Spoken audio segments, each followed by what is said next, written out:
শিৱসাগৰত ইলেকশ্যন খেলিবলৈ মোৰ বিৰুদ্ধে হিমন্ত বিশ্ব শৰ্মা আৰু হিমন্ত বিশ্ব শৰ্মা নাহিলেও অন্ততঃ পীযুষ হাজৰিকা আহক। মই চেলেঞ্জ কৰিছোঁ হিমন্ত বিশ্ব শৰ্মা ইয়ালৈ শিৱসাগৰলৈ আহক। মই হিমন্ত বিশ্ব শৰ্মাক থিয় হৰুৱাই দিম। মই ক'বলৈ বেয়া পাওঁ, অসমৰ মুখ্যমন্ত্ৰীয়ে নিজে দুগৰাকী বিয়া পাতিব নোৱাৰা আইন আনিছে, কিন্তু মোৰ বিৰুদ্ধে যিজন কেণ্ডিডেট খাৰা কৰিব খুজিছে তেওঁ কেইগৰাকী বিয়া পাতিছে আপোনালোকে নিজে খবৰ কৰি লওক। মইতো ভাবোঁ যে বিয়া পাতিলে ঘৈণীয়েকৰ নামতো সমানে মাতৃৰ পট্টা থাকিব লাগে, তেতিয়া আৰু মদ খাই কোনো গিৰিয়েকে ঘৈণীয়েকক খেদিব নোৱাৰে। যদি বিজেপি ইমান ডাঙৰ শক্তিশালী শিৱসাগৰ, তেতিয়াহ'লে ইয়াত এজনো কেণ্ডিডেট বিচাৰি নাপায় মোৰ বিৰুদ্ধে আটাইতকৈ ডাঙৰ হত্যাকাৰী চালফা মানুহটোকে খাৰা কৰিব লাগে নাই? মোৰতো ইলেকশ্যন খেলিবলৈ লাজ লাগিব তেওঁৰ বিৰুদ্ধে। মইতো আহ্বান জনাওঁ যে মোৰ বিৰুদ্ধে হিমন্ত বিশ্ব শৰ্মা আহক। শিৱসাগৰত ইলেকশ্যন খেলিবলৈ মোৰ বিৰুদ্ধে হিমন্ত বিশ্ব শৰ্মা আহক, আৰু হিমন্ত বিশ্ব শৰ্মা নাহিলেও অন্ততঃ পীযুষ হাজৰিকা আহক। মইতো আহ্বান জনাওঁ, হয়নে নহয়? নহ'লে এতিয়া বিজেপিৰ সভাপতি কোন আছে?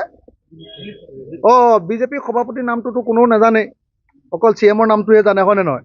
বিজেপিৰ সভাপতি আহক। নহ'লে মোৰ বিৰুদ্ধে তেওঁলোকে যে ইমান ডাঙৰ ডাঙৰ ডাইলগ মাৰিছে যে মই ইমান ফেক্টৰ নহয়, কিবা নহয়, কি কৈ আছে, ঠিক আছে, ফেক্টৰটো নহয়। মই চেলেঞ্জ কৰিছোঁ হিমন্ত বিশ্ব শৰ্মা ইয়ালৈ শিৱসাগৰলৈ আহক।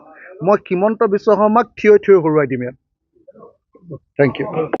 মই ভাবোঁ যে বিজেপি দলে যে ভোট চুৰ কৰে সেইটোত কোনো সন্দেহ নাই, আৰু সেইকাৰণে আমাৰ সন্মানীয় বিৰোধী দলপতি আমাৰ ৰাহুল গান্ধী ডাঙৰীয়াই যি ভোট চোৰ ভোট চোৰ গাড়ী চোৰ ভোট চোৰ মানে ভোট চোৰ গাড়ী চোৰ মানে কি ক'ব, আমাৰ ইয়াত গাদ্দি বুলিয়ে ক'ব লাগিব, হয়নে নহয়?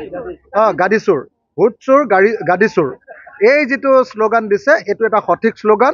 আৰু সেইকাৰণে মই ভাবোঁ যে এইবাৰ আমি ভোট চোৰবিলাকক একদম খেদিব লাগিব, আৰু কেতিয়াও গাড়ী চোৰ কৰিবলৈ এবাৰ অনুমতি নিদিওঁ। বিজেপিক খেদাও, অসম বচাও, বিজেপি হটাও, অসম বচাও, অসমীয়া জাতিক বচাব যদি লাগে বিজেপিক খেদিব লাগিব। মই ক'বলৈ বেয়া পাওঁ, অসমৰ মুখ্যমন্ত্ৰীয়ে নিজে দুগৰাকী বিয়া পাতিব নোৱাৰা আইন আনিছে, কিন্তু মোৰ বিৰুদ্ধে যিজন কেণ্ডিডেট খাৰা কৰিব খুজিছে তেওঁ কেইগৰাকী বিয়া পাতিছে আপোনালোকে নিজে খবৰ কৰি লওক। মুখ্যমন্ত্ৰীয়ে নিজে কৈছে যে দুগৰাকী বিয়া পাতিব নোৱাৰিব। আমিতো পৃথিৱীত কেতিয়াও দুগৰাকী বিয়া পতাৰ কোনো মানুহকে আমি প্ৰশ্ৰয় নিদিওঁ। দুগৰাকী বিয়া পাতিলেও আমাৰ ওচৰলৈ আহিব নোৱাৰে। কিন্তু শিৱসাগৰৰ নিচিনা ঐতিহাসিক বিধানসভা সমষ্টিত হিমন্ত বিশ্ব শৰ্মাই যিগৰাকী কেণ্ডিডেট খাৰা কৰিব খুজিছে তেওঁৰ কেইগৰাকী বিয়া পতা, এতিয়া কেইগৰাকী তেওঁৰ ৱাইফ আছে, আগৰ পত্নীক তেওঁ ডাইভৰ্চ দিলে নে নাই, আৰু তাৰ